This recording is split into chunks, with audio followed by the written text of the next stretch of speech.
জেলা শহর নয়, উপজেলা শহর থেকেও 11 কিলোমিটার দূরে চিরির বন্দর উপজেলার এক প্রত্যন্ত গ্রাম। সেখানেই দাঁড়িয়ে আছে এক আশ্চর্য প্রাথমিক বিদ্যালয়, যার নাম সুব্রত খাজাঞ্চি সরকারি প্রাথমিক বিদ্যালয়। 2014 সালের জানুয়ারি মাস, মাত্র 35 জন শিক্ষার্থী নিয়ে যাত্রা শুরু করে এই স্কুল। 11 বছরে শিক্ষার্থী বেড়ে দাঁড়িয়েছে 320 জনে, কিন্তু আছে মাত্র 5টি শ্রেণীকক্ষ। শিক্ষক থাকার কথা 8 জন, আছেন 5 জন। সব সংকট পেছনে ফেলে এই স্কুলটাই আজ দেশ সেরা। ভবনের ভেতরেই যেন এক রঙিন জগৎ। শুধু বই নয়, শেখার হাতিয়ার এখানে দেয়াল, ছাদ, ফুল ফল, এমনকি দোলনাও। রয়েছে ছাদ বাগান, সততা স্টোর, মুক্ত মঞ্চ, বিশ্রামের শেড। শিশুদের শেখানো হয় গল্পের ছলে, আনন্দের ছোঁয়ায়। শুধু পড়ালেখা নয়, গান, নাচ, বিতর্ক, উপস্থিত বক্তৃতা, সবকিছুর চর্চা চলে এখানে। স্কুলটিতে ঢুকলেই দেখা যায় শিশুরা গোল হয়ে বসে আছে মেঝেতে। শিক্ষিকারা শেখাচ্ছেন কখনো আদরে, কখনো গল্পে গল্পে। প্রথম শ্রেণী থেকে 5ম শ্রেণী, সবখানে শুধু শিখন, আনন্দের পরিবেশ।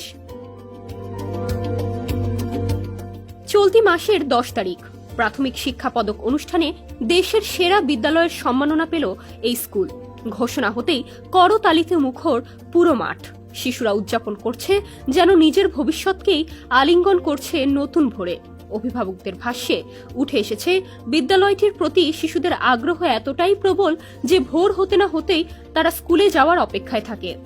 বিদ্যালয়ে আসতে অনেক ভালো লাগে। আমাদের বিদ্যালয়ে অনেক বন্ধু বান্ধব আছে, তাই জন্য আমরা তাড়াতাড়ি বিদ্যালয়ে আসি। আমাদের অনুভূতি এত ভালো যে আমরা ভাষায় প্রকাশ করতে পারছি না। যেদিন আমরা শুনছি, আমরা আগে থেকেই কিছুটা প্রত্যাশা করছিলাম যে এমন কিছু একটা হবে, তো আমাদের প্রত্যাশা পূরণ হয়েছে। আমরা অনেক গর্বিত, আনন্দিত। আমরা যে কোনো পেশায় থাকি না কেন, পেশাটাকে আসলে নেশার মতো করে যদি আমরা দেখি, তাহলে অবশ্যই যে যেখান থেকে আসি আমরা সফলতা একদিন আসবেই চেষ্টা করলেই। চারা গাছগুলা, যে বাচ্চাগুলা, সেগুলার যদি আমরা দেখাশোনা করি, পরিচর্যা করি, তো একদিন আমরা ঠিকই কোনো না কোনো ফল পাবো।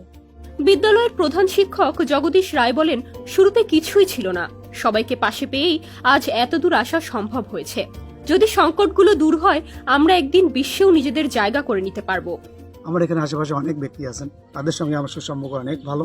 আমি ইচ্ছা অনুযায়ী তাদের বাড়ি যাই, যাওয়ার একটাই মাত্র কারণ যে স্থানীয় লোকজন যদি ভালো হয় তাহলে প্রতিষ্ঠান ভালো হবে। কারণ আমাদের স্লিপের একটা ম্যানুয়ালে আছে যে স্থানীয় লোকজনের সহায়তায় আপনি কতটুকু নিয়েছেন। আমি ওইটার আলোকেই যে না, আসলে স্থানীয় লোকজনের সহায়তায় ছাড়া ভালো করা যাবে না। সর্বোপরি এই যে লোকজন আছে তাদের প্রতি সম্মান রেখে বলছি, ওনারা যদি আমার পাশে না দাঁড়াইতেন হয়তো আমার হতো না, আজকে শ্রেষ্ঠত্ব অর্জন করতে পারতাম না। এভাবেই চলছে আমার বিদ্যালয়টি। আপনারা দোয়া করবেন, আশীর্বাদ করবেন, যেন আরো ভালো হয়। আমার কাছে মনে হয় আমরা দেশটা হয়েছি, এরপরে আমরা বিশ্বের তালে তাল রাখতে পারি যদি আমাদের এই সংকটগুলো দূর হতো। আমি তাদের সাথে কথা বলেছি যে আমরা প্রত্যেকেই যেন আমরা ওরকম কাছাকাছি হতে পারবো না, কিন্তু কাছাকাছি যেন হতে পারি, এবং এই আশাবাদ তাদের কাছে রেখেছি। এবং তারা কিন্তু অত্যন্ত আন্তরিকতার সাথে কাজ করতেছে আমার অন্য স্কুলগুলো, যে আমরা যদি এরকম কিছু করতে পারি নিজ উদ্যোগে, তাহলে আমার মনে হয় শিক্ষার্থী উপস্থিতিও আমাদের বৃদ্ধি পাবে।